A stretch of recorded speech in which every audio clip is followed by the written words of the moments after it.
While the recent gentrification of Culver City is in part unintentional and simply inevitable, the other half is exactly the opposite.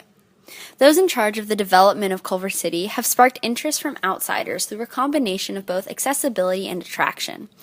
The recently implemented Expo line, for example, allows those who previously had no means of entry to work, shop, and dine, or simply enjoy all of the newly refurbished city has to offer. As downtown Culver City has restaurants of nearly all cuisines, it's desirable to cater to any and all is even more apparent. However, this new identity has yet to completely overshadow the city's history, as just a 5-minute walk from many of these new restaurants will lead to Sony or Culver Studios. Filmville, as what some used to call it, still exists to some degree, though its overall relevance and importance in Culver City's current identity is diminishing. Film cameras sit perched atop sculptures in the arts districts, and one remains in place in front of City Hall. It is details like these and buildings like the Culver Hotel and the Citizen Building that remind the locals of the city's history.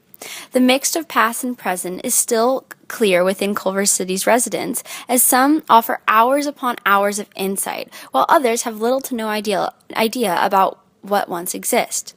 It is this separation, both between cinema and casual suburban identities and local versus gentrified populations, that create the biggest issue in Culver City.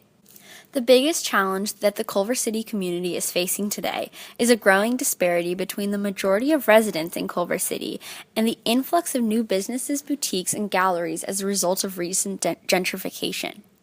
As you can see by our map, all of the landmarks fall on the northeast side of Culver City, only a fraction of the city's approximately 5 square miles.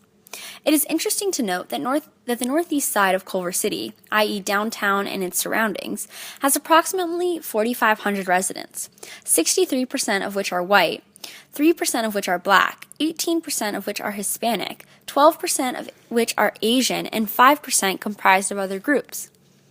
These statistics stand in stark contrast to the rest of Culver City, where the percentages of minority groups increase on all accounts, with the white population remaining a slim majority to blacks, 37 to 35% respectively, Asians 15%, then Hispanics 11%.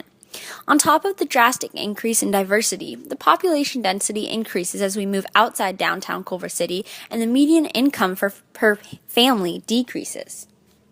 So what do all these statistics mean? Similarly to any other neighborhood in Los Angeles, or arguably any city undergoing gentrification, those who can afford the affluent homes and lifestyle of the improved neighborhoods tend to devalue what remains of native Culver City culture, thus growing the divide between the new and the old. The final question becomes, how do we fix this problem and reunite Culver City as one? As we have seen, the increase in higher social class individuals has become unavoidable as Culver City verges towards a hipper, more eclectic city. What needs to happen is the governing body in Culver City needs to take a more active approach in preserving what remains in Culver City's previous multifaceted identity. In order for Culver City to progress from its currently gentrified state, it must promote the inward movement of minority groups towards downtown. As by the statistics, neighborhoods on the exterior of the city are those that include both a greater diversity and an abundance of individuals.